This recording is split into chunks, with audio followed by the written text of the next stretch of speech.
দেশীয় খেজুরের গুড় সাধারণত লাল রঙের হলেও এই গুড়ের রং ধবধবে সাদা। এতে মেশানো হয় না কোনো কেমিক্যাল বা কোনো কৃত্রিম রং। অত্যন্ত দক্ষতা ও পরিশ্রমে তৈরি করা সাদা এই খেজুরের গুড় খেতে যেমন সুস্বাদু তেমনি দামও বেশ চড়া। বাজারের খেজুরের গুড় বা পাটালি 300 থেকে 400 টাকা হলেও বিশেষ এই গুড়ের স্বাদ নিতে প্রতি কেজিতে আপনাকে গুনতে হবে 2 থেকে 3,000 টাকা।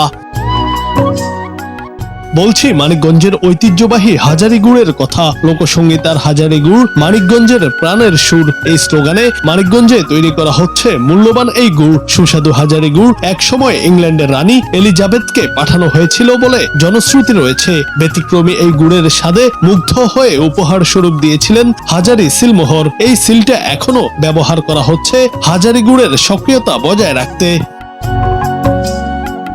হাজারি গুড়ের 200 বছরের ঐতিহ্যকে টিকিয়ে রাখতে মানিকগঞ্জের হরিরামপুর উপজেলার ঝিটকা এলাকায় 300টি পরিবার এখনো তৈরি করে যাচ্ছে এই গুড়। ভোরবেলা খেজুরের রস সংগ্রহের মধ্য দিয়ে শুরু হয় হাজারি গুড় তৈরির কর্মযজ্ঞ। প্রথম কাটার খেজুরের রস, যাকে স্থানীয় ভাষায় জিরান কাঠ বলা হয়। এই জিরান কাঠ রস দিয়েই কেবলমাত্র হাজারি গুড় তৈরি করা সম্ভব। 7 দিন পর পর গাছ কাটলেই পাওয়া যায় বিশেষ এই ধরনের রস।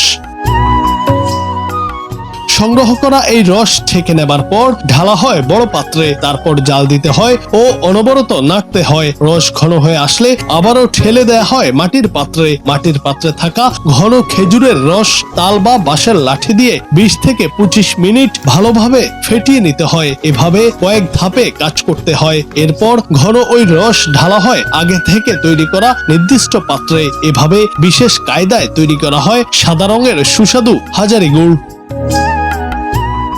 প্রায় 7 থেকে 8 লিটার রস থেকে মাত্র 1 কেজি হাজারি গুড় পাওয়া যায়। দেশ ও দেশের বাইরে এই গুড়ের সুনাম থাকায় উৎপাদনের চাইতে চাহিদা অনেক বেশি। জেলা প্রশাসনের পক্ষ থেকে হাজারি গুড়কে জিআই পণ্য হিসেবে স্বীকৃতি দেওয়ার কাজ চলমান রয়েছে। এদিকে ভেজাল গুড় তৈরি রোধে কঠোর অবস্থানে রয়েছে প্রশাসন, এমনটি জানিয়েছেন জেলা প্রশাসক নাজমুনারা সুলতানা।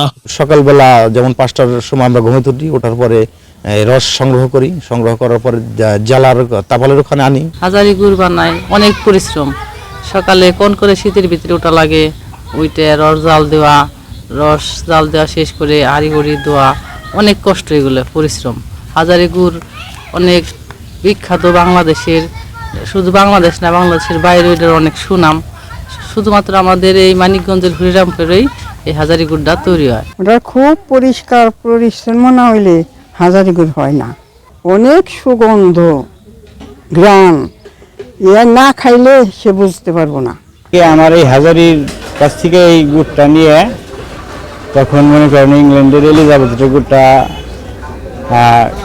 খাওয়াইছিল। খাওয়ানোর পর ওই ইংল্যান্ডের এলিজাবেথ, ওনার নামের পর ওনার নাম হাজারি, ওই হাজারি সিলটা মানে ইংল্যান্ডের এলিজাবেথ মনে করেন ওই গুড় খেয়ে মুখ ধুয়ে খুশি হয়ে মনে করেন ওই সিলটা উপহার দিয়েছিল।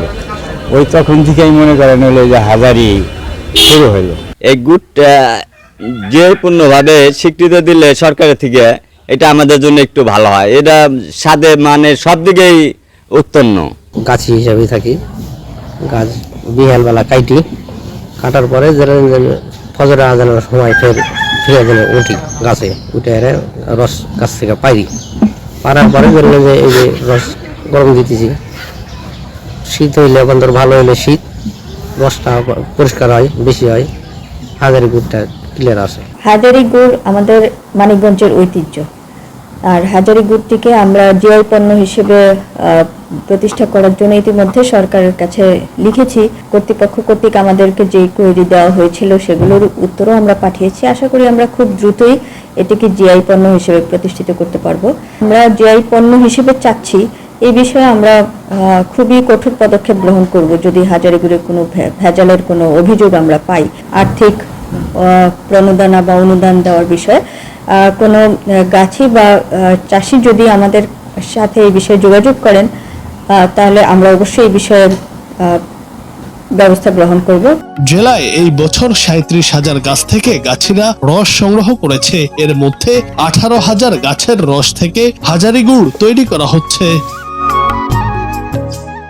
জুনায়েদ আহমেদ, বাংলা টিভি।